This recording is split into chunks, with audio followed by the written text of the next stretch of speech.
وعلى آله وصحبه أجمعين. أما بعد فإن خير الحديث كتاب الله وخير الهدي هدي محمد صلى الله عليه وسلم وشر الأمور محدثاتها وكل محدثة بدعة وكل بدعة ضلالة وكل ضلالة في النار. أعوذ بالله من الشيطان الرجيم. بسم الله الرحمن الرحيم. قاف والقرآن المجيد بل عجبوا أن جاءهم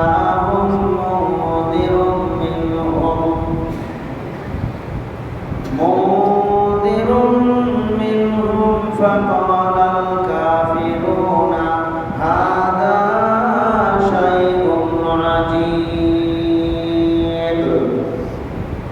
أإذا متنا وكنا ترابا ذلك رجع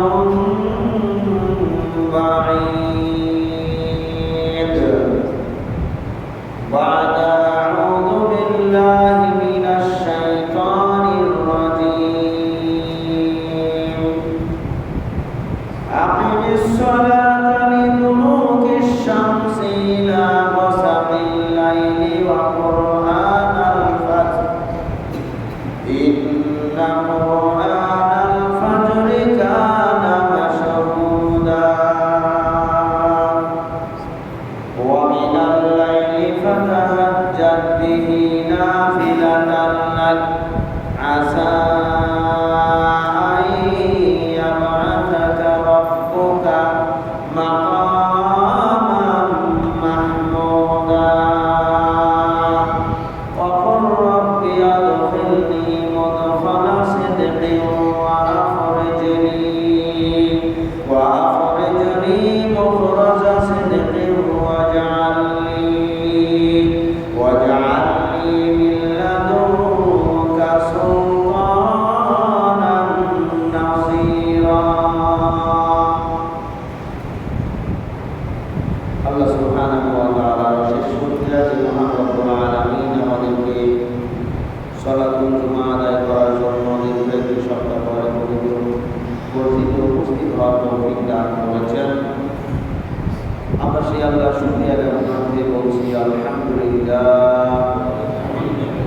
সালাম বর্ষিত বিশ্ব নবী সাইয়্যিদুল মুরসালিন খাতামুন নবিয়্যিন রাহমাতুল লিল আলামিন নবী মুহাম্মদুর রাসূলুল্লাহ সাল্লাল্লাহু আলাইহি ওয়াসাল্লামের উপর। সম্মানিত উপস্থিতি, সংক্ষিপ্ত পরিসরে ধারাবাহিক আলোচনার আজকের শেষ আলোচনা ফজরের সময় ও সালাতের গুরুত্ব। এ বিষয়ে কোরআন এবং সহিহ সুন্নাহ থেকে গুরুত্বপূর্ণ কিছু আলোচনা করার জন্য ইচ্ছা পোষণ করেছি। ওমা তৌফিকি ইল্লা বিল্লাহ আলাইহি তাওয়াক্কালতু ওয়া ইলাইহি উনীব। রব্বি ইশরাহ লি সাদরি ওয়া ইয়াসসির লি আমরি ওয়াহলুল উকদাতাম মিন লিসানি ইয়াফকাহু কাওলি। আমরা আগে জেনেছি সত্যিকার ইমানদার, সত্যিকার মুসলিমের পরিচয় হচ্ছে পাঁচ ওয়াক্ত সালাত আদায়ের মূল সালাত যেটা, সেটা ফজরের সালাত জামাতে আদায়কারী যারা, তারা হচ্ছে ইমানদার। ফজরের জামাতে যারা উপস্থিত হয় না, তাদের অন্তরে নিফাকির কারণে তারা ফজরের জামাতে উপস্থিত হতে পারে না। এবং যারা ফজরের সালাত আদায় করে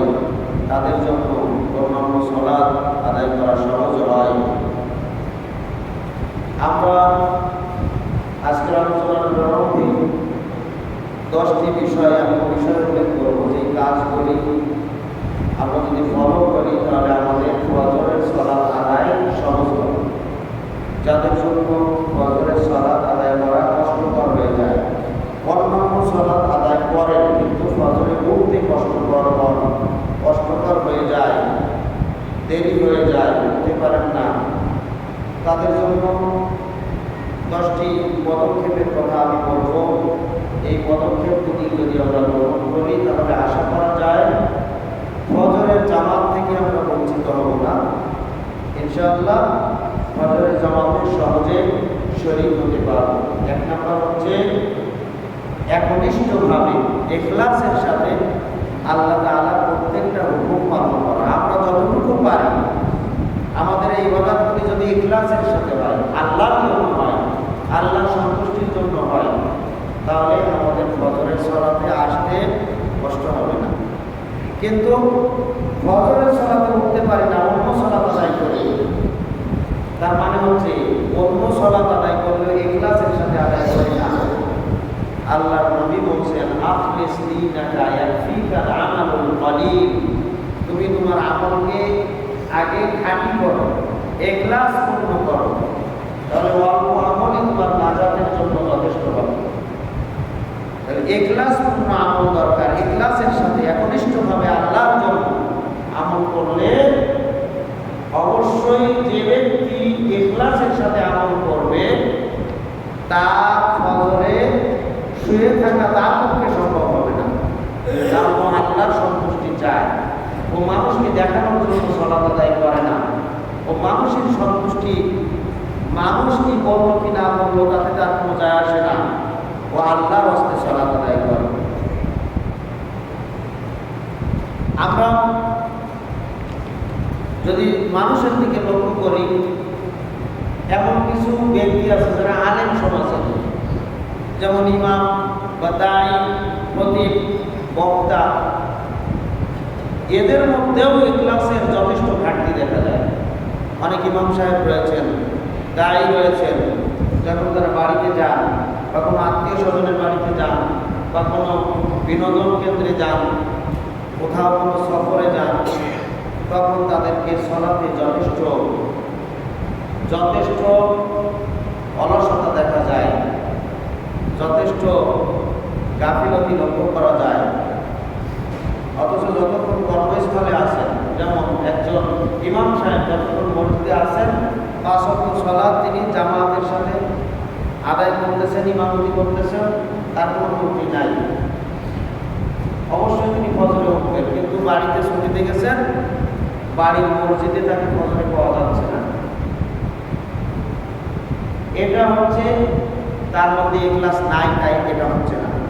সে সালাত আদায় করে তার চাকরির ক্ষেত্রে, আল্লাহর সন্তুষ্টির জন্য আদায় যদি করতো তাহলে সে ইমামতি করুক, আর কোনো দাওয়াতি কাফেলায় থাক, আর খতিব হোক, আর বক্তা হোক, আর মসজিদে থাক আর বাড়িতে থাক, যেখানেই থাক না কেন একইভাবে তার সে জামাতের গুরুত্ব দিত, সালাতের গুরুত্ব দিত। কিন্তু অবস্থার আলোকে সে গুরুত্বের কম বেশি করছে, তার মানে ইখলাসের ঘাটতি। অনেক লোক রয়েছেন কর্মসূচি এখন শুরু হচ্ছে সকাল 6টায় বা 6:30টায় বা 7টায় ডিউটি, তাকে আগেই উঠতে হয়। এই জন্য উনি সুন্দর মতো ফজরের সময় উঠে ফজর সালাত আদায় করে তার ডিউটি করতে যাচ্ছেন। সময়ের সাথে তার একটা সামঞ্জস্য আছে, তাই তিনি আদায় করতে যাচ্ছেন। আবার যদি ডিউটি সময় চেঞ্জ হয় তাহলে তাকে ফজরে পাওয়া যাচ্ছে না। তার মানে কি, তার কর্মের সুবিধার জন্য ফজরের সালাত আদায় করেন, কর্মের সুবিধার জন্য ফজরের জামাতে কিছুদিন এসেছিলেন, এখন কর্মের অসুবিধার কারণে সালাত পাওয়া যাচ্ছে না। তার মানে তার ইখলাস নাই। একজন ছাত্র পরীক্ষার সময় বা লেখাপড়ার বেশি চাপ, এজন্য সে ফজরের আগে বা ফজরের সময় উঠে চিন্তা করে সালাতটা আদায় করে নেয়, সালাত আদায় করে সে আবার পড়তে বসে। কিন্তু পরীক্ষার সময় যখন চলে গেছে অথবা লেখাপড়ার চাপ যখন কমে গেছে, তাকে আর মসজিদে দেখা যাচ্ছে না। তার মানে তার ইখলাসের ঘাটতি, ইখলাসের সাথে সে সালাত আদায় করে না, সে সুবিধা অনুপাতে সালাত আদায় করে। ঠিক এরকম ভাবে বহু মানুষ রয়েছেন রমজান মাসে সাহারি গ্রহণের পরে সময় হয়ে যায় ফজরের, এজন্য ফজরের জামাতে উপস্থিতি দেখা যায়, কিন্তু রমাদান মাস চলে গেলে আর তাদের ফজরের খবর থাকে না। তার মানে রমাদান মাসের ইবাদতও সে ইখলাসের সাথে করেনি, তার সুবিধার জন্য করেছে। সে সাহারি খেয়েছিল, সময় পেয়েছে, মসজিদে এসেছে, জামাতে সালাত আদায় করেছে, কিন্তু ইখলাসের সাথে করেনি। ইখলাসের সাথে যদি করতো তাহলে সারা বছর একই সিস্টেমে সে ফজরের সালাত আদায় করতো। সম্মানিত উপস্থিতি, বহু মানুষ রয়েছেন যারা বিপদে আপদে বালা মুসিবতে পড়ে আল্লাহকে খুব স্মরণ করেন, খুব ডাকেন এবং এমনভাবে ডাকেন, আল্লাহ আমি জীবনে যত পাপ করেছি সব পাপ থেকে আল্লাহ তোমার কাছে মাফ চাচ্ছি, তুমি আমাকে মাফ করে দাও, ক্ষমা করে দাও, আমি আর জীবনে কোনোদিন পাপ করবো না, আমি এখন থেকে ভালো হয়ে চলবো, আমি 5 ওয়াক্ত সালাত সঠিকভাবে আদায় করব, জামাতের সাথে আদায় করব। এভাবে সে আল্লাহর কাছে কান্নাকাটি করে দোয়া করে। আল্লাহর কাছে যখন কান্নাকাটি করে তখন তার ইখলাসের কারণে আল্লাহ তাআলা তার দোয়া কবুল করেন। এরপরে যখন তার বিপদ কেটে যায়, বালা মুসিবত দূর হয়ে যায়, সে পরিপূর্ণ বিপদ মুক্ত, আশঙ্কা মুক্ত হয়ে পড়ে, তখন সে আল্লাহকে ভুলে যায়। এখন তাকে আর আল্লাহর কথা, এত আল্লাহর নির্দেশ পালন করার বিষয় তার মধ্যে দেখা যায় না। খুব ঘন ঘন কয়েকদিন মসজিদে তাকে দেখা গিয়েছে, কারণ তার বিপদ ছিল। এখন বিপদ নেই, এখন তাকে মসজিদে পাওয়া যাচ্ছে না। তার মানে কি সুবিধা লাগে, কিছুদিন বিপদ ছিল তাই সে করেছে, এখন বিপদ নেই, করে নাই, এটাকে ইখলাস বলা হয় না। আল্লাহ তাআলা বলছেন এটা হচ্ছে মুশরিকদের নীতি। ফাইদা রাকিবু ফিল ফুলকি দা'উল্লাহা মুখলিসিনা লাহুদ্দিন।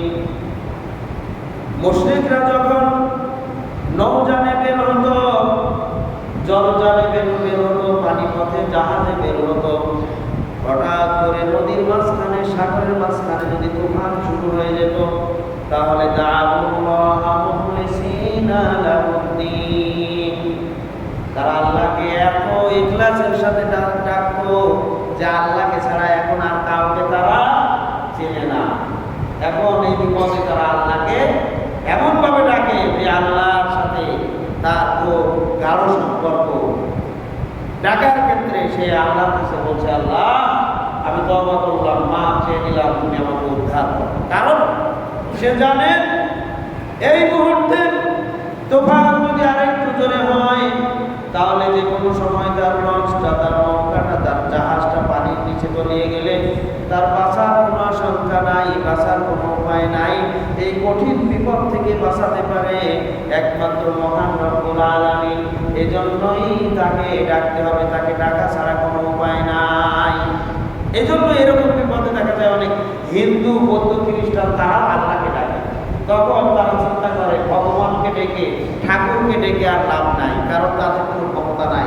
তারা বুঝতে পারে আল্লাহকে ডাকতে হবে, আল্লাহকে ছাড়া আর কোনো গতি নাই। ফালাম্মা নাজ্জাহুম ইলাল বাররি ইযা হুম ইউশরিকুন। তারা যে আল্লাহকে ইখলাসের সাথে ডেকেছিল, এজন্য আল্লাহ তাআলা তাদের ডাক কবুল করেছেন, তাদের ডাক শুনেছেন, তাদেরকে এবার এই তুফানের কবল থেকে, এই বিপদ থেকে উদ্ধার করে দিয়েছেন। উদ্ধার যখন করেছেন, বিপদ থেকে বাঁচিয়েছেন, যখন তারা ফিরে আসলো তখন তারা আল্লাহর সাথে সম্পর্ক ছেদ করে দিল। তারা আবার পূর্বের মতো শিরকে জড়িয়ে পড়ল। নাউযুবিল্লাহ। এটা হচ্ছে মুশরিকদের, কাফেরদের নীতি। এই নীতি যারা অবলম্বন করবে, আল্লাহ তাআলা বলছেন এদের ইবাদত কখনো ইখলাসপূর্ণ নয়। বিপদে পড়লে আল্লাহকে ডাকে, বিপদ চলে গেলে আল্লাহকে ভুলে যায়। এদের ইবাদত কখনো কবুল হবে না, কারণ এটা ইখলাসপূর্ণ ইবাদত নয়। তাহলে আল্লাহর ইবাদত, প্রত্যেকটা ইবাদত হতে হবে ইখলাসপূর্ণভাবে, একমাত্র আল্লাহর সন্তুষ্টির জন্য করছি, এরকম কোন মানসিকতা তৈরি যদি না হয় তাহলে আপনার আমার এই ইবাদত কবুল হবে না। আর আমার আপনার মন যখন যেই দিন তৈরি হবে যে আমরা একমাত্র আল্লাহর জন্য সালাত আদায় করি, সেই দিন থেকে ইনশাআল্লাহ তার একত্র সালাত, এমনকি ফজরের সালাতও মিস হবে না, জামাতে এসে সালাত আদায় করবে ইনশাআল্লাহ। এটা ইখলাসের ঘাটতির কারণে মানুষ সালাত আদায় করে না। সম্মানিত উপস্থিতি, আল্লাহ সুবহানাহু ওয়া তাআলা বলছেন শয়তানকে আল্লাহ তাআলা বিভিন্ন ক্ষমতা যখন দিয়েছিলেন,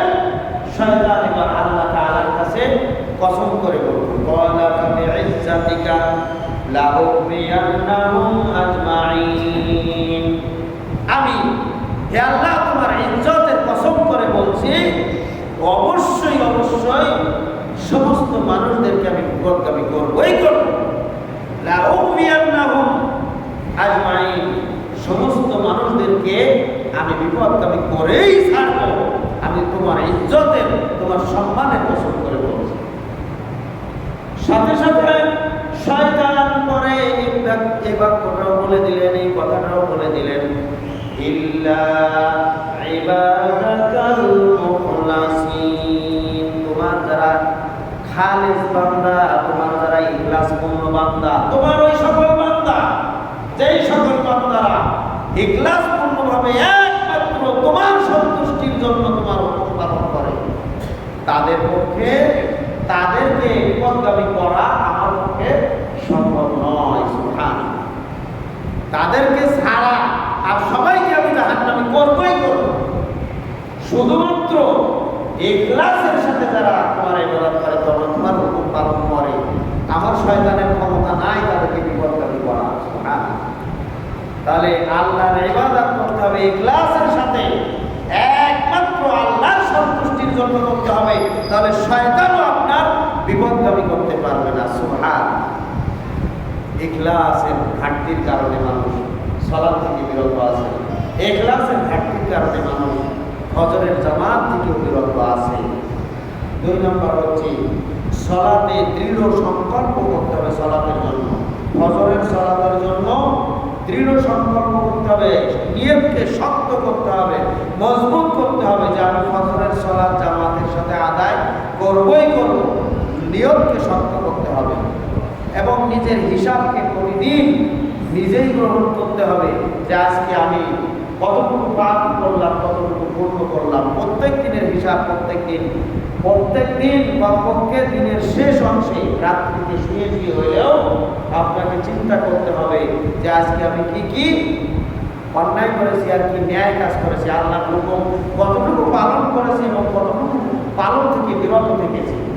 যেইগুলি থেকে বিরত থেকেছি আগামীকালকে সেইগুলি থেকে যেন আমি বিরত না থাকি, বরং আল্লাহর হুকুম পালন করতে পারি। এরকম মন মানসিকতা তৈরি হলে একটা মজবুত নিয়ত এসে যাবে আপনার অন্তরে যে ইনশাআল্লাহ ফজরে আমাকে উঠতেই হবে, আমি উঠবো ইনশাআল্লাহ। আল্লাহ তাআলা বলছেন মুনাফিকদের নিয়ত সবসময় নড়বড়ে থাকে। মুনাফিকরা কখনো ভালো কাজ যতটুকু করে পাকা নিয়তে করে না, করতে হয় তাই করে। কি উদ্দেশ্যে করে তাও জানে না, করতে হয় তাই করে। মানুষের দেখাদেখি করে, অথবা মানুষকে দেখানোর জন্য করে, অথবা মানুষের সন্তুষ্টি অর্জনের জন্য করে, অথবা মানুষের কাছ থেকে দুনিয়াবি কোনো ফায়দা হাসিলের জন্য করে, দুনিয়াবি কোনো সম্পদ হাসিলের জন্য করে, দুনিয়াবি কোনো ফায়দা রোগের জন্য করে। এরকম কিছু কারণে মুনাফিকরা ইবাদত করে, আসলে ওরা আল্লাহর সন্তুষ্টির জন্য ইবাদত করে না। এজন্য তারা ইবাদতের কোনো নিয়তই করে না, সুযোগ আসলে করে, না আসলে করে না। এটা হচ্ছে মুনাফিকদের খাসলত। এমনকি এরা আল্লাহর রাসূলের সাহাবীদের মধ্যেও ছিল। এজন্য মুনাফিকদেরকে চিহ্নিত করা হতো 2টা উপায়। একটা হচ্ছে তারা ফজরের জামাতে আসলো কিনা এটা দেখার মাধ্যমে, আর একটা হচ্ছে জিহাদের ময়দানে তারা গেল কিনা এটা দেখার মাধ্যমে। এই 2টা মাধ্যম। আমাদের তো জিহাদের ময়দান নাই, কিন্তু ফজর তো আছে। আমাদের মুনাফিক এবং মুমিন চিহ্নিত করার একটাই উপায়, সেটা হচ্ছে ফজরের জামাতে আমরা আসতেছি কিনা এটা আমি নিজের হিসাব গ্রহণ করতে পারবো। আমি মুনাফিক না মুমিন। মুমিন হতে গেলে ফজরের জামাতে আসতেই হবে, যত কষ্ট হোক আমাকে আসতে হবে। এজন্য নিয়তকে রাত্রিতে ঘুমানোর আগে নিয়তকে পরিপূর্ণ করো, আমি মুনাফিক হব না মুমিন হব। রাত্রিতে ঘুমিয়ে চিন্তা করো, আমি মুনাফিক হব না মুমিন হব। যদি মুমিন হতে চাই আমাকে ফজরের জামাতে যেতে হবে, আর যদি মুনাফিক হতে চাই তাহলে না গেলেও চলবে। কারণ মুনাফিকরা নামাজ আদায় করে, সালাত আদায় করে, ফজরের সালাতেও আসে, কিন্তু পাক্কা নিয়ত করে না, নিয়ত ছাড়াই আসে। সুযোগ হয়ে আসে, ঘুম ভেঙে গেছে আর ঘুম আসে না, কি করবে? শুয়ে থেকে তো ভালো লাগে না, যাই মসজিদে। এটা হচ্ছে মুনাফিকের নামাজ। সম্মানিত উপস্থিতি, আল্লাহ তাআলা মুনাফিকদের দৃষ্টান্ত বর্ণনা করতে যেয়ে বলছেন, আল্লাহ নবী যখন তাদেরকে বললেন যে জিহাদের ময়দানে যেতে হবে, তখন এই মুনাফিকরা বাহানা করা শুরু করে দিল। আল্লাহ তাআলা বলছেন, ওয়ালাউ আরাদুল খুরুজ লা'আদু লাহু উদ্দাম। এই মুনাফিকরা যদি সত্যিকার অর্থে জিহাদের ময়দানে যাওয়ার জন্য প্রকৃত নিয়ত করত, তাহলে আগে থেকেই তারা জিহাদের জন্য প্রস্তুতি গ্রহণ করত, জিহাদের জন্য প্রস্তুতি গ্রহণ করত, জিহাদের জন্য সরঞ্জামাদি তারা জমা করত, তাদের টাকা পয়সা একত্রিত করত, তারপরে তারা নিজেদের শরীরকেও প্রশিক্ষণের মাধ্যমে তৈরি করত। এই কাজগুলি, আগের যে কাজগুলি, এইগুলি করতো, কিন্তু মুনাফিকরা আগে থেকে কিছুই করে না, কোনো প্রস্তুতি গ্রহণ করে না। আল্লাহ তাআলা বলছেন, এদের এই প্রস্তুতিহীন হওয়ার কারণে আল্লাহ বুঝতে পারলেন এরা বিভিন্ন দোহাই দিয়ে, বিভিন্ন অজুহাত দিয়ে জিহাদ থেকে ফিরে থাকবে, জিহাদ থেকে পিছনে থাকবে, জিহাদের ময়দানে এদেরকে নেওয়া যাবে না। এজন্য আল্লাহ চাইলেন যে থাক, তোদের নিয়ত তো পাকাপোক্ত না, তোরা তো নিজেদের জন্য নিজেদেরকে তৈরি করতে পারলি না, প্রস্তুত করতে পারলি না, তোদের নিয়ত পাকাপোক্ত হলো না, দৃঢ় সংকল্প নাই তোদের, এজন্য আমি আল্লাহ তোদেরকে পিছিয়ে দিলাম। ওয়ালাকিন কারিহাল্লাহু বিআসাহুম ফাসাব্বিতুহুম। সুতরাং আল্লাহ তাআলা চাইলেন না তারা জিহাদের ময়দানে যায়, যেহেতু তাদের প্রস্তুতি নাই, তাদের ওরকম নিয়ত নাই। আল্লাহ চাইলেন যে থাক, ওদের আর যাওয়ার প্রয়োজন নাই, কারণ এরকম দুর্বল ঈমান নিয়ে জিহাদের ময়দানে যাওয়ার কোনো দরকার নাই। এই জন্য আল্লাহ তাআলা তাদেরকে সুদৃঢ় তৌফিক দিলেন না।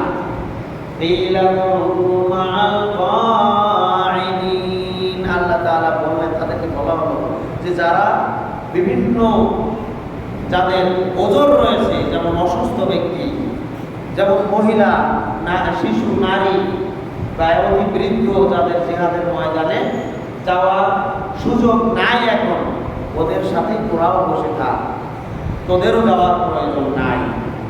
তাহলে বোঝা গেল যে নিয়তকে সুদৃঢ় করতে হবে, সংকল্পকে একবারে পূর্ণ করতে হবে।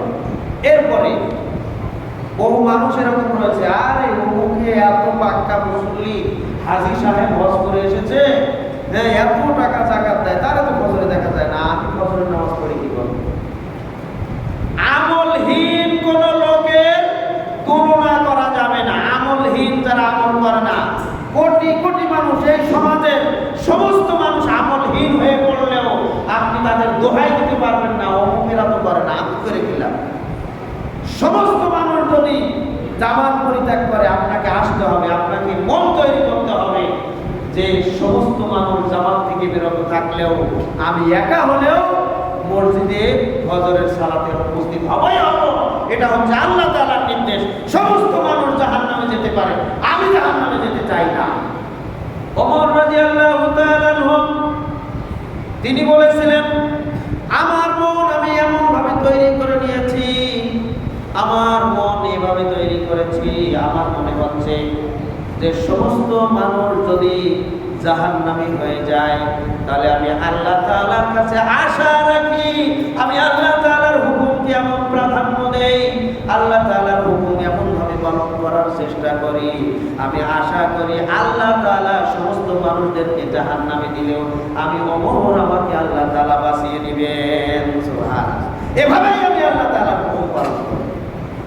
আবার ভয়ের ক্ষেত্রে ওমর বললেন, আমি ভয় এমন ভাবে আল্লাহকে পাই, আমি জাহান্নামের ভয় এমন ভাবে পাই, আমি চিন্তা করি, আমি ভয় করি এভাবে, আল্লাহ তাআলা যদি সমস্ত মানুষদেরকে জান্নাতি করে দেন, সমস্ত মানুষদেরকে ক্ষমা করে দেন, তাহলে আমার অজান্তে হয়তো এমন কোন পাপ আমার জীবনে সংঘটিত হতে পারে যে পাপটা হয়তো আল্লাহ তাআলা আমাকে মাফ না করে, আমি ওমর, আমাকে একাই আল্লাহ তাআলা জাহান্নামে নিক্ষেপ করতে পারে। এ ভয়ও আমার অন্তরে আছে। সুবহানাল্লাহ। প্রত্যেক ব্যক্তির অন্তরে এই দুইটাই থাকতে হবে, জান্নাতের আশাও থাকতে হবে, জাহান্নামের ভয়ও থাকতে হবে। জান্নাতের আশা মানে আমি এমন ভাবে আল্লাহ তাআলার হুকুম পালন করি যে আল্লাহ তাআলা অবশ্যই আমাকে জান্নাতে দিবেন। আবার এমন আশঙ্কাও করি যদি কোনো অন্যায় করি, যদি কোনো পাপ করি, আল্লাহ তাআলা যদি মাফ না করেন তাহলে আমাকে ওই পাপের কারণে জাহান্নামে দিতে পারেন, এই ভয় আমি করি। সুতরাং ইমানদার ব্যক্তিরা একদিকে আল্লাহ তাআলা প্রত্যেকটা হুকুম পালন করবে আশা নিয়ে যে এই হুকুম আমি আল্লাহ তাআলার এই হুকুমটা পালন করছি, এর ওসিলায় আল্লাহ তাআলা আমাকে মাফ করে দিয়ে জান্নাত দেবেন। আবার পাপ করার ক্ষেত্রে ভয় করবে যে আমি এই পাপ থেকে বিরত থাকবো, কারণ এই পাপটা আমি যদি করি তাহলে সমস্ত নেক আমলকে আল্লাহ তাআলা বরবাদ করে দিয়ে এই পাপটাকে বহাল রেখে আল্লাহ তাআলা আমাকে জাহান্নামে নিক্ষেপ করতে পারেন। এই ভয় প্রত্যেকটা ইমানদারের অন্তরে ভয়, আশা এবং ভয় দুইটাই থাকতে হবে। এটা হচ্ছে ইমানদারদের নিদর্শন। অতএব কোনো ব্যক্তি যদি দৃঢ় সংকল্প অন্তরে নিয়ে আসে তাহলে তার পক্ষে ফজরে ডুবিয়ে থাকা সম্ভব না, সে ফজরে উঠবেই উঠবে। সম্মানিত উপস্থিতি, এরপরে ৩ নম্বর হচ্ছে গুনাহ থেকে তওবা করুন। কারণ যাদের গুনার পরিমাণ বেশি তাদের পক্ষে ফজরে ওঠা সম্ভব নয়। কারণ ফজরে তো তার ঘুম থেকে জাগিয়ে দেয় আল্লাহর রহমতের ফেরেশতারা, কিন্তু যার অন্তর গুনায় ভরে গেছে তাকে তো রহমতের ফেরেশতা ডাকবে না। সে দিনের বেলা 2-3 রক্ত সালাত আদায় করলেও ফজরে সে আসবে না, কারণ তার গুনাহটা এমন পরিমাণ বেড়ে গেছে যে গুনাহ করতে করতে তার অন্তরে জং ধরে গেছে, অন্তর মরিচিকা ধরে গেছে, অন্তরটা একবারে গুনায় পরিপূর্ণ হয়ে গেছে, ময়লায় পরিপূর্ণ হয়ে গেছে। কারণ আল্লাহ নবী বলছেন যখন কোনো বান্দা একটা গুনাহ করে তার অন্তরে একটা কালো দাগ পড়ে যায়। আবার যখন তওবা না করে আরেকটা গুনাহ করে আরেকটা দাগ পড়ে যায়, তওবা করলো না আবার গুনাহ করলো আরেকটা দাগ পড়ে যায়। এভাবে দাগ পড়তে পড়তে কালো রেখা পড়তে পড়তে একসময় অন্তরটা কালি দিয়ে পরিপূর্ণ হয়ে যায়, কালো হয়ে যায়, জং ধরে যায়। নাউযুবিল্লাহ। এটা হচ্ছে ওই সকল অন্তর যারা কখনো আল্লাহকে আল্লাহর নিকটে তওবা করে না, আল্লাহর কাছে মাফ চায় না, বরং শুধু গুনাহ করতেই থাকে, গুনাহ করতেই থাকে। নাউযুবিল্লাহ। আল্লাহ তাআলা বলেন কাল্লা বাল রানা আলা কুলুবিহিম মা কানু ইয়াকসিবুন। কখনো নয়, ওই সকল বান্দাদের অন্তরে জং পড়ে গেছে, জং ধরে গেছে। এই জং পড়ে গেছে, জং ধরে গেছে, এটা আল্লাহর ইচ্ছায় হয় নাই, অন্য কোনো মানুষের ইচ্ছায় হয় নাই, বরং তার নিজের কর্মদোষেই এটা হয়েছে। সে শুধু পাপ করে থেকে সে মাফ চায় নাই, ক্ষমা চায় নাই, আল্লাহর কাছে তওবা ইস্তিগফার করে নাই, শুধুই পাপ নষ্ট হয়ে গেছে, জং ধরে গেছে। নাউযুবিল্লাহ। এই অন্তর দিয়ে কখনো এই অন্তর নিয়ে ঘুমানে তার পক্ষে ফজরে ওঠা সম্ভব হবে না। সম্মানিত উপস্থিতি, এই জন্য গুনাহমুক্ত জীবন যাপন করতে হবে। যখনই পাপ করে ফেলবো তখনই তওবা করতে হবে। ইমানদারদের বৈশিষ্ট্য হচ্ছে যখনই সে গুনাহ করে ফেলবে তখনই আল্লাহর দিকে ফিরে আসবে, তওবা করবে, তাহলে তার অন্তরে এই জং পড়বে না। এরপরে 4 নম্বর হচ্ছে ফজর হচ্ছে আল্লাহ তাআলার একটা অফুরন্ত নিয়ামত। ফজরের সময়টা হচ্ছে আল্লাহর পক্ষ থেকে একটা বিশেষ নিয়ামত, একটা বিশেষ সম্পদ। এই সম্পদ যারা হারায় তারা সবকিছুই হারালো। এই সম্পদ যারা পেল তাদের দুনিয়াতে কিছুই না থাকলেও ওরাই হচ্ছে শ্রেষ্ঠ সম্পদের অধিকারী। সুবহানাল্লাহ। একজন মানুষের বিপদ আমরা মনে করি দুনিয়াতে সে বিভিন্ন সমস্যার সম্মুখীন হয়েছে, এটাই হচ্ছে তার জন্য বিপদ। কিন্তু একজন মানুষের বিপদ হচ্ছে, সবচেয়ে বড় বিপদ হচ্ছে ওইটাই যে আল্লাহ তাআলা তাকে নেক আমল করার তৌফিক দিচ্ছেন না। আল্লাহ তাআলা তাকে সালাত আদায় করার মতো মন মানসিকতা এখনো দান করেন নাই। আল্লাহ তাআলা তাকে এখনো আল্লাহর হুকুম পালন করার মতো মন তৈরি করেন নাই। এই হচ্ছে সবচেয়ে বিপদগ্রস্ত লোক। আজকে দুনিয়াতে কিছুটা হেসে খেলে চলতেছে ঠিকই, কিন্তু এর চাইতে বিপদগ্রস্ত লোক আসমানের নিচে জমিনের উপরে তো নাই, পরকালেও এরা সবচাইতে বিপদগ্রস্ত হবে। নাউযুবিল্লাহ। সম্মানিত উপস্থিতি, আমরা বিপদগ্রস্ত লোক দুনিয়াতে বিভিন্ন সমস্যার সাথে জড়িত লোকদেরকে চিহ্নিত করেছি না। সবচাইতে বড় বিপদগ্রস্ত হচ্ছে যারা আল্লাহর হুকুম পালন থেকে নিজেদেরকে বিরত রেখেছে। এবং আল্লাহ তাআলার যত হুকুম রয়েছে, যত নির্দেশ রয়েছে, সমস্ত নির্দেশ, সমস্ত হুকুম পালন করা তার জন্য সহজ। যার জন্য ফজরের সালাত আদায় করা, ফজরের সালাত জামাতে আদায় করা সহজ হয়ে যায়। সুবহানাল্লাহ। ফজরের জামাত হচ্ছে সবচাইতে বড় মূল্যবান সম্পদ। ফজরের জামাতে উপস্থিতির মাধ্যমে তার ইমানদার এবং নেফাকি, মুনাফিক বা কুফরি, শিরিক থেকে আলাদা করে দেবে ফজরের জামাতে সালাত আদায়ের মাধ্যমে। সুবহানাল্লাহ। এজন্য একজন ইমানদার বান্দার সবচাইতে বড় সম্পদ, সবচাইতে মূল্যবান সম্পদ হচ্ছে ফজরের সময়কে সঠিকভাবে কাজে লাগানো। সুবহানাল্লাহ। এই জন্য আল্লাহর কাছে এই বড় নিয়ামত পাওয়ার জন্য বেশি বেশি দোয়া করতে হবে, কামনা করতে হবে, চাইতে হবে, আল্লাহ তুমি আমাকে ফজরের সময় জাগিয়ে দিও, ফজরের সময় আমাকে আমার ঘুমটা ভাঙিয়ে দিও। এভাবে আল্লাহর কাছে বেশি বেশি দোয়া করতে হবে। 5 নাম্বার হচ্ছে সৎ সঙ্গ ও সৎ লোকের সাহচর্য লাভ করতে হবে, অবলম্বন করতে হবে। সৎ লোকদের সাথে চলতে হবে। এমন কোনো লোকদের সাথে চলা যাবে না যারা অযথা আপনাকে নিয়ে চায়ের আড্ডায় বসে গল্প গুজব করে রাত 12টা-1টা বাজিয়ে দিল, অথবা আড্ডায় নিয়ে আপনাকে 12টার সময় ছেড়ে দিল, অথবা এমন কোনো কাজের সাথে জড়িয়ে ফেললো যে আপনাকে এসে ঘুমাতে দেরি হলো, আপনি ফজরে উঠতে পারলেন না। এই সমস্ত সঙ্গ ত্যাগ করতে হবে। আপনাকে ওই সকল সঙ্গীর সাথে সঙ্গ দিতে হবে যারা ইমানদার, যাদের সাথে চললে আপনাকে ফজরে জেগে ওঠা সহজ হবে, যারা আপনাকে সৎ পরামর্শ দিবে। এজন্য বিশ্বনবী মুহাম্মদুর রাসূলুল্লাহ সাল্লাল্লাহু আলাইহি ওয়াসাল্লাম মুসলিমদেরকে, মুসলিম জামাতকে আঁকড়ে ধরার জন্য নির্দেশ দিয়েছেন। আল্লাহ রাসূল বলছেন, আল জামাতু রাহমাতুন ওয়াল ফুরকাতু আযাব। জামাত হচ্ছে রহমত স্বরূপ। জামাতবদ্ধ জীবন যাপন করা এটা হচ্ছে রহমত স্বরূপ। এই সমাজের যারা ইমানদার ব্যক্তি আছে তারা একতাবদ্ধভাবে, ঐক্যবদ্ধভাবে, জামাতবদ্ধভাবে জীবনযাপন করবে। এটা হচ্ছে তাদের উপরে আল্লাহর রহমত নাজিল হবে। ওয়াল ফুরকাতু আযাবুন, আর পৃথক থাকা, একাকী থাকা এটা হচ্ছে আযাব, গজব। কারণ আল্লাহ নবী আর এক হাদিসে বলছেন, যতক্ষণ পর্যন্ত মানুষ জামাতবদ্ধ থাকে, তাদের ইমানের উপরে, ইসলামের উপরে একতাবদ্ধ থাকে, ততক্ষণ পর্যন্ত শয়তান তাদেরকে আক্রমণ করে না, আক্রমণ করার সাহস পায় না, সাহস হারিয়ে ফেলে। সুবহানাল্লাহ। এমনকি দুইজন ব্যক্তিও যতক্ষণ পর্যন্ত ইসলামের উপরে একত্রিত থাকে, ততক্ষণ পর্যন্ত শয়তান তাকে আক্রমণ করার সুযোগ পায় না।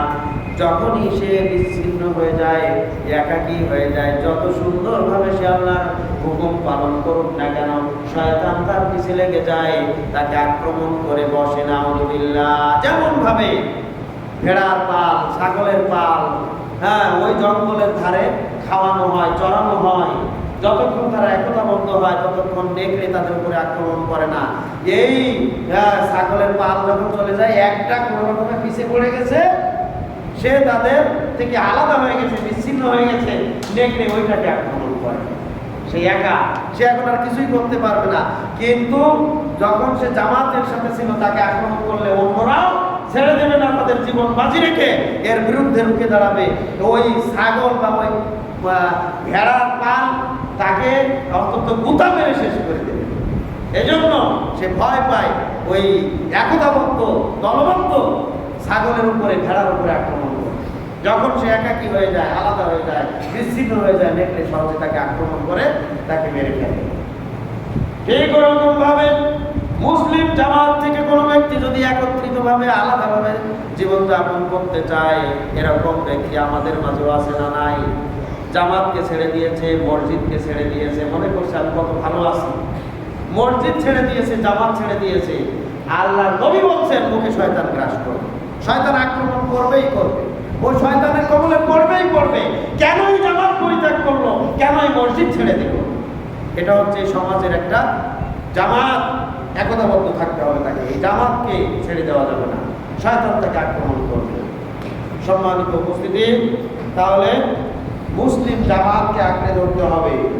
এবং আপনি যাদের সাথে উঠা বসা করতেছেন, তারা আপনাকে ফজরের সময় সহযোগিতা করে কিনা, আপনার প্রত্যেকটা ভালো কাজে সহযোগিতা করে নাকি আপনাকে খারাপের দিকে নিয়ে যায়। যদি খারাপের দিকে নিয়ে যায় সেই সঙ্গ ত্যাগ করতে হবে। যারা ভালো পরামর্শ দেয় তাদের সাথে আপনাকে থাকতে হবে। 6 নম্বর হচ্ছে আপনাকে সুন্নতি পদ্ধতিতে ঘুমাতে হবে। সুন্নতি পদ্ধতি কি? সুন্নতি পদ্ধতি 1 নম্বর হচ্ছে আপনাকে তাড়াতাড়ি ইশার সালাতের পরে ঘুমিয়ে যেতে হবে। তাড়াতাড়ি ঘুমাতে হবে, বিনা ওজরে বিনা কারণে আপনি ঘুমাতে দেরি করতে পারবেন না। বিশেষ কারণ, ন্যায়সঙ্গত কারণ ছাড়া আপনি দেরি করে ঘুমাতে পারবেন না। এটা সুন্নাহ বিরোধী কাজ। যদি ন্যায়সঙ্গত কোনো ওজর থাকে, কারণ থাকে, তাহলে আপনি দেরি করতে পারবেন। তাহলে ন্যায়সঙ্গত কোনো কারণ ছাড়া বিনা ওজরে বিনা কারণে দেরি করে ঘুমানো সুন্নাহ বিরোধী কাজ। তাড়াতাড়ি ঘুমাতে হবে, ইশার পরেই ঘুমাতে হবে। 2 নম্বর, ঘুমানোর সময়টি আপনার নিকটস্থ যারা আপনাকে ঘন ঘন ফোন করে খোঁজ খবর নেয়, আপনাকে ডাকাডাকি করে, এদেরকে জানিয়ে দিতে হবে যে আমি এসার পরে ঘুমিয়ে যাই, তোমরা কেউ আমাকে আর ডিস্টার্ব করবা না। এটা 2টা ফায়দা। একটা হচ্ছে তাদের মধ্যে দাওয়াতি কাজও হলো যে তাড়াতাড়ি ঘুমানো, এটাই সুন্নাত। তাড়াতাড়ি ঘুমাতে হবে। তুমি তাড়াতাড়ি ঘুমাও, তাহলে তুমি ফজরের আগে উঠতে পারবে, তাহাজ্জুদের সময়ে তুমি উঠতে পারবে। এজন্য তুমি তাড়াতাড়ি ঘুমাও। সুতরাং আপনার আত্মীয় স্বজন বন্ধু বান্ধব তাদের জানা থাকতে হবে আপনি ঈশার পরপরই কমপক্ষে 8টায়, 8:30টায় যদি ঈশা হয়, 9:30টার মধ্যে আপনি ঘুমিয়ে যাবেন। 9:30, 9:30টার পরে আপনাকে যতই কল দিক না কেন, আপনাকে আর পাবে না। এটা তাদেরকে জানা থাকতে হবে। 3 নম্বর হচ্ছে ঘুমানোর জন্য রাসূল সাল্লাল্লাহু আলাইহি ওয়াসাল্লাম একটা সুন্দর একটা হাদিস উপস্থাপন করেছেন। যে ব্যক্তি ঘুমানোর সময় ওযু করে ঘুমালো, 1 নাম্বার ওযু করে ঘুমালো, 2 নাম্বার সে ডান কাতে ঘুমালো, 3 নাম্বার সে দোয়া পড়ে ঘুমালো। বিশেষ করে একটা দোয়ার কথা বলেছেন, আল্লাহুম্মা আসলামতু ওয়াজহি ইলাইক ওয়া ফাওয়াদতু আমরি ইলাইক। একটা দোয়ার কথা বলেছেন, একটা লম্বা দোয়া। এই দোয়াটা পড়ে যারা ঘুমালো, তারা যদি এই ঘুমের মধ্যে মৃত্যুবরণ করে, তাহলে ইসলামী বৈশিষ্ট্যের উপরেই সে মৃত্যুবরণ করলো। সে মুসলিম হয়েই মৃত্যুবরণ করলো। সুবহানাল্লাহ, সে মুসলিম হয়ে মৃত্যুবরণ করলো। এরপর অন্যান্য দোয়া আছে, আয়াতুল কুরসি। আবু হুরায়রার একটি লম্বা হাদিস, সহিহ বুখারীর হাদিসে আবু হুরায়রাকে শয়তান ইবলিস শিখিয়ে দিয়েছিল যে তুমি যদি রাত্রিতে আয়াতুল কুরসি পড়ে ঘুমাও, তাহলে তোমার বাড়িকে পাহারা দেওয়ার জন্য আল্লাহ তাআলা রহমতের ফেরেশতা নিযুক্ত করবেন। তোমার বাড়িতে কখনো এই রাত্রিতে আর চোর ডাকাত আসবে না। সুবহানাল্লাহ, তোমার কোনো টেনশন নাই, চিন্তা নাই, যদি তুমি আয়াতুল কুরসি পড়ে ঘুমাও। এরপরে রাসূল সাল্লাল্লাহু আলাইহি ওয়াসাল্লাম আরো শিক্ষা দিয়েছেন, ঘুমানোর সময়ে সূরা ইখলাস, নাস, ফালাক 3 বার করে পড়ে কেউ যদি হাতে ফুঁক দিয়ে শরীরে মালিশ করে ঘুমায়, তাহলে শয়তান তাকে কোনো ক্ষতি করবে না। সুবহানাল্লাহ। এই ধরনের আরো কিছু আমল রয়েছে। এই আমলগুলি করে আপনি যদি ঘুমিয়ে যান, ইনশাআল্লাহ রহমতের ফেরেশতারাই আপনাকে জাগিয়ে দেবে ফজরের সময় অথবা ফজরের আগে। এরপরে সাইয়্যিদুল ইস্তিগফার পড়ে ঘুমাতে হবে। সাইয়্যিদুল ইস্তিগফার আপনার যদি আগেও পড়া থাকে তাহলে যথেষ্ট। যেমন সকালবেলা যদি কেউ সাইয়্যিদুল ইস্তিগফার পাঠ করে, রাসূল সাল্লাল্লাহু আলাইহি ওয়াসাল্লাম বলেছেন সন্ধ্যা পর্যন্ত এই সময়ের মধ্যে যদি সে মৃত্যুবরণ করে, তাহলে আল্লাহ তাআলা এর বিনিময়ে তাকে জান্নাত দান করবেন। সুবহানাল্লাহ। সন্ধ্যায় কেউ যদি সাইয়্যিদুল ইস্তিগফার পাঠ করে, তাহলে সকাল পর্যন্ত এই সময়ের মধ্যে সে যদি মৃত্যুবরণ করে, আল্লাহ তাআলা তাকে জান্নাত দান করবেন। সুবহানাল্লাহ। সাইয়্যিদুল ইস্তিগফার পাঠ করা। আরো কিছু সূরা আছে, দোয়া আছে, এগুলি পাঠ করা, যার যতটুকু সম্ভব তাকে এগুলি পাঠ করার মাধ্যমে ঘুমিয়ে যাওয়া। তাহলে 6 নম্বর বলছিলাম, সুন্নতি পদ্ধতিতে ঘুমানোর চেষ্টা করা। যুবক ভাইরা গান শুনতে শুনতে, অধিকাংশ যুবকেরা যাদের মোবাইল আছে, অ্যান্ড্রয়েড সেট আছে, তারা হয় গান শুনতে শুনতে আর নয় অশ্লীল দৃশ্য দেখতে দেখতে ঘুমিয়ে যায়। তারা পুরা গজবের মধ্যেই আছেন। আল্লাহ তাআলা তাদেরকে হেদায়েত দান করুন। 7 নম্বর হচ্ছে নিদ্রার পূর্বে অধিক আহার বর্জন করা, অধিক খাওয়া। যারা রাত্রিতে বেশি আহার করে তাদের ঘুমটা মজবুত হয়, এমন মজবুত ফজরে এদের ওঠা সম্ভব হয়। ফজরে তারা আরো বেশি ঘুম আরো বেশি ধরে তাদের। যারা রাত্রিতে একটু বেশি আহার করে। রাসূল সাল্লাল্লাহু আলাইহি ওয়াসাল্লাম বলেছেন, তোমরা তোমাদের কয়েক লোকমা খেলেই তোমাদের জন্য যথেষ্ট। তবে হ্যাঁ, এর চাইতে বেশি খাওয়া যদি তোমাদের প্রয়োজন হয়, তোমাদের মেরুদণ্ডকে তোমরা যদি আরো মজবুত করতে চাও, শক্ত করতে চাও, তোমরা যদি আরো নিজেদেরকে শক্তিশালী বানাতে চাও, তাহলে তোমরা খাবার জন্য তোমাদের পেটটাকে 3 ভাগে ভাগ করে নাও। 3 ভাগে ভাগ করে 1 ভাগ খাবার খাও, আর 1 ভাগ পানি খাও, আর 1 ভাগ শ্বাস প্রশ্বাসের জন্য খালি রেখে দাও। এটা হচ্ছে সবচেয়ে বেশি খাওয়া, এটা হচ্ছে সুন্নতি পদ্ধতিতে খাওয়া। এইভাবে খেয়ে যান আপনি সারা জীবন, ইনশাআল্লাহ আল্লাহ তাআলা সমস্ত অসুস্থতা থেকে আপনাকে হেফাজত করবেন। কিন্তু আমরা অধিকাংশ ব্যক্তি রোগগ্রস্ত হই, অসুস্থ হই খাওয়ার কারণে, খাওয়ার নিয়ন্ত্রণে না থাকার কারণে।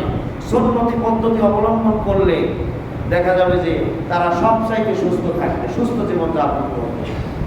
রাত্রিতে বিশেষ করে এই সুন্নত অবলম্বন করলে, মেনে চললে তাদের জন্য ফজরে এবং ফজরের আগে উঠতে কোনো কষ্ট হবে না। বেশি খাওয়ার কারণে মানুষ ফজরে উঠতে পারে না।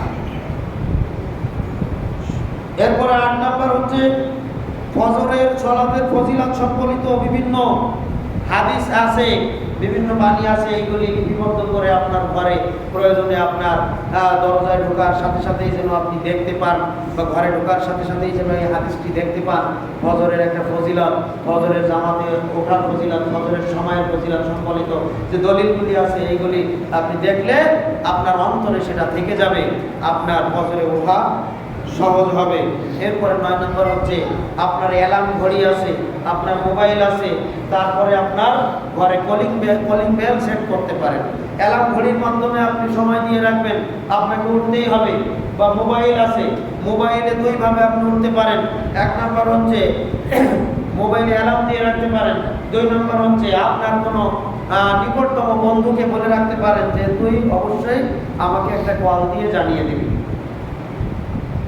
3 নম্বর হচ্ছে আপনার বাড়িতে এমন কলিং বেল সেট করে রাখতে পারেন যে আপনার বাড়ি দিয়ে মুসল্লিদেরকে বলে রাখলেন, ভাই আপনি আসার সময় আমার বাড়ির সামনে আসলে কলিং বেলে একটু চাপ দিবেন, তাহলে শব্দে আমার ঘুম যেন ভেঙে যায়। এভাবে আপনি এই বিষয়গুলি অবলম্বন করলে ওটা সম্ভব হবে। 10 নম্বর হচ্ছে অন্যকেও ফজরের সালাতের প্রতি উদ্বুদ্ধ করুন। আপনি নিজে সালাত আদায় করবেন, মানুষদেরকে দাওয়াত দেন, পরস্পরের প্রতি সহযোগিতা করেন। আল্লাহ সুবহানাহু ওয়া তাআলা বলেন, ওয়া তাআওয়ানু আলাল বিররি ওয়াত তাকওয়া, তোমরা ন্যায় এবং তাকওয়ার কাজে আল্লাহ পরস্পরকে সহযোগিতা করো। এই ফজরে ওঠার ব্যাপারে, ফজরের জামাতে আসার ব্যাপারে পরস্পরকে সহযোগিতা করেন। একজন আরেকজনকে ডেকে দেন, একজন আরেকজনের কাছে মোবাইল করেন, কল করেন, একজন আরেকজনের সাথে করে নিয়ে আসেন মসজিদে। পরস্পরের এই সহযোগিতা, এই জামাতবদ্ধতা, এই একাগ্রতা, এই মানে একত্রতা, এগুলি আপনাকে ফজরের জামাতে আসার জন্য সহজ করে দেবে। এই 10টা পন্থা অবলম্বন করলে আশা করা যায় কোনো ব্যক্তি জামাত মিস করবে না। কিন্তু আমরা সবচাইতে বড় কথা হলো আমরা ইচ্ছাই পোষণ করি না, এই জন্য আমরা ফজরে আসতে পারি না। সম্মানিত উপস্থিতি, সময় শেষ, কিন্তু আলোচনা অনেক রয়ে গেছে। আল্লাহ সুবহানাহু ওয়া তাআলা বলেন, আকিমিস সালাতা লিদুলুকিশ শামসি ইলা গাসাকিল লাইল ওয়া কুরআনাল ফাজর ইন্না কুরআনাল ফাজরি কানা মাশহুদা ওয়া মিনাল লাইলি ওয়া আকিমিস সালাতা লিদুলুকিশ শামস। যখন সূর্য মাথার উপরে এসে একটু হেলা শুরু করে দেয়, সেখান থেকে শুরু করে ইলা গাসাকিল লাইল, রাতের অন্ধকার ঘনিয়ে আসা পর্যন্ত তোমরা সালাত প্রতিষ্ঠা করো। অর্থাৎ যোহর থেকে শুরু করে এশা পর্যন্ত 4 ওয়াক্তের কথা এখানে আছে।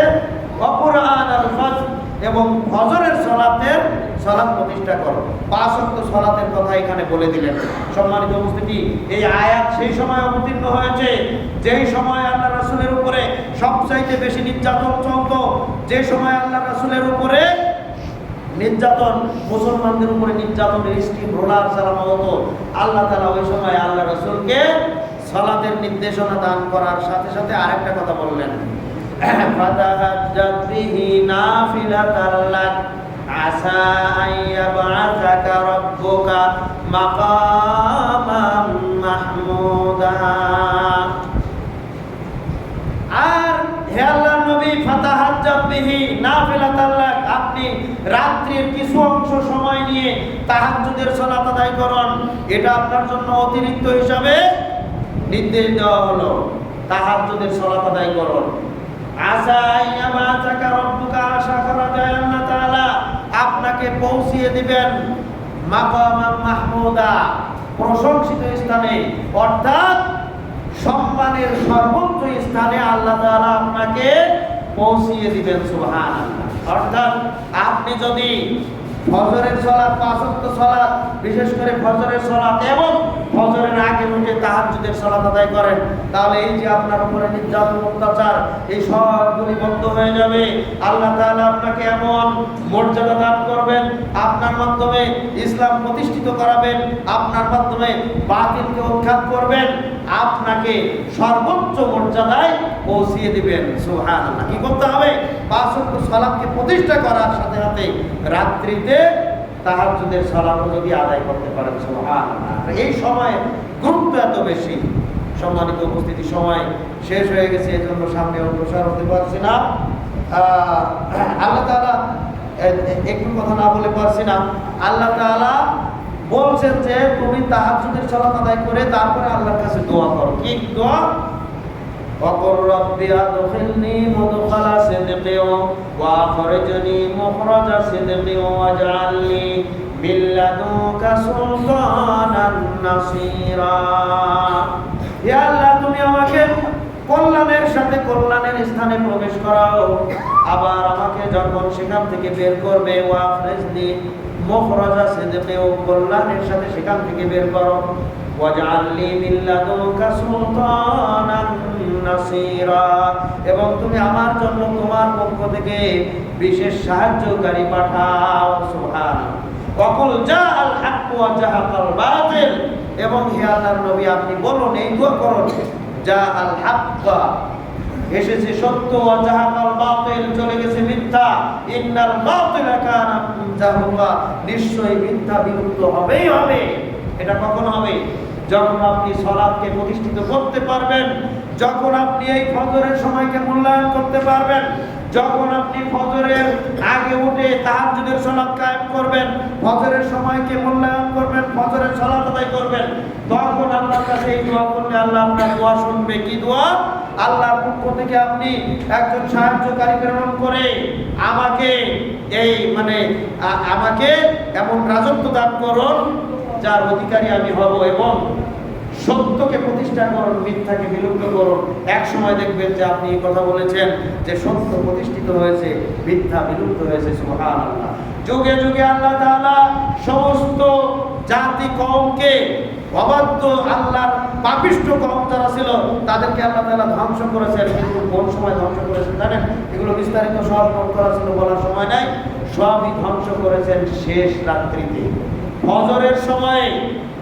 আদ জাতিকে ধ্বংস করেছেন ফজরের সময়ে, সামুদ জাতিকে ধ্বংস করেছেন ফজরের সময়ে, মাদিয়ানবাসীকে ধ্বংস করেছেন ফজরের সময়ে। অধিকাংশ জাতিকে আল্লাহ তাআলা ফজরের সময় ধ্বংস করেছেন এবং মুসলমানদেরকে বিজয় দান করেছেন ফজরের সময়। সুবহানাল্লাহ। স্বয়ং বিশ্বনবী মুহাম্মদুর রাসূলুল্লাহ সাল্লাল্লাহু আলাইহি ওয়াসাল্লাম ফজরের সময়ে জিহাদের ময়দানে শরীক হয়েছেন এবং অধিকাংশ যুদ্ধগুলোতে আল্লাহ তাআলা ফজরের সময় বিজয় দান করেছেন, এবং মুসলমানদের কাজগুলি, গুরুত্বপূর্ণ কাজগুলিকে ফজরের সময় সংগঠিত করার ব্যাপারে আল্লাহ তাআলা নির্দেশ দিয়েছেন। রাসূল সাল্লাল্লাহু আলাইহি ওয়াসাল্লাম যে কোনো গুরুত্বপূর্ণ বৈঠক করতেন ফজরের সালাতের পরে করতেন। সাহাবায়ে কেরাম, খোলাফায়ে রাশিদিন, তারা যখন গুরুত্বপূর্ণ কোনো বৈঠক করতেন, রাষ্ট্রীয় কোনো বৈঠক করতেন, ফজরের সালাতের পরে করতেন, কারণ এই সময় হচ্ছে বরকতময় সময়। আজকের মুসলিম জাতি, আজকের তারা নির্যাতিত মুসলিম জাতি মার খাচ্ছে। আজকের বাংলাদেশে শুরু হয়েছে, বাংলাদেশে চলছে সেই হিন্দুদের হিন্দুত্ববাদী প্রতিষ্ঠা করার জন্য একের পর এক আক্রমণ, মুসলিম নারীদেরকে ধর্ষণ, একের পরে গণধর্ষণ, তারপরে চলছে আলেমদের উপরে নির্যাতন। গাজীপুরে আপনারা দেখছেন একজন ছোট্ট মেয়ে, 13 বছরের মেয়ের উপরে গণধর্ষণ করেছে এই হিন্দুত্ববাদীরা। তার পক্ষে কথা বলার কারণে একজন ইমাম সাহেবকে তারা এই মানে ইসকন গ্রুপ তারা বিভিন্নভাবে হুমকি ধামকি দিয়েছে, চিঠিপত্র দিয়েছে, সর্বশেষ তাকে গুম করেছে এবং ভারতে পাচার করার জন্য চেষ্টা করেছে, কঠিনভাবে নির্যাতন করে তাকে অজ্ঞান করে ফেলে রেখেছে। এভাবেই আলেমদেরকে টার্গেট করছে এই হিন্দুত্ববাদীরা। কারণ কি? মুসলিমরা আজকে ঘুমিয়ে আছে, মুসলিমরা তাদের কর্তব্য কি এটাই ভুলে গেছে। এরা ফজরকে মূল্যায়ন করে না, এরা বরকতের সময়কে মূল্যায়ন করে না, এই সময় ঘুমিয়ে থাকে, যার কারণে বিভিন্নভাবে মুসলমানদের উপরে সারা বিশ্বে আক্রমণ চলছে। মুসলমানরা তাদের ক্ষমতা অনেক আগেই হারিয়ে ফেলেছে, কারণ তারা বরকতকে তোয়াক্কা করে না, বরকতকে তোয়াক্কা করে বিধর্মীরা, কাফেররা, মুশরিকেরা। তাই তারা আজকের মানে তাদের উত্থান আর মুসলমানদের পতন। হে মুসলিম ভাই, আমাদেরকে সচেতন হতে হবে, আল্লাহ তাআলার নির্দেশকে পালন করতে হবে, তাহলে আমরা দুনিয়াতে প্রতিষ্ঠিত হতে পারবো, পরকালে আমরা নাজাত পাবো। আর এই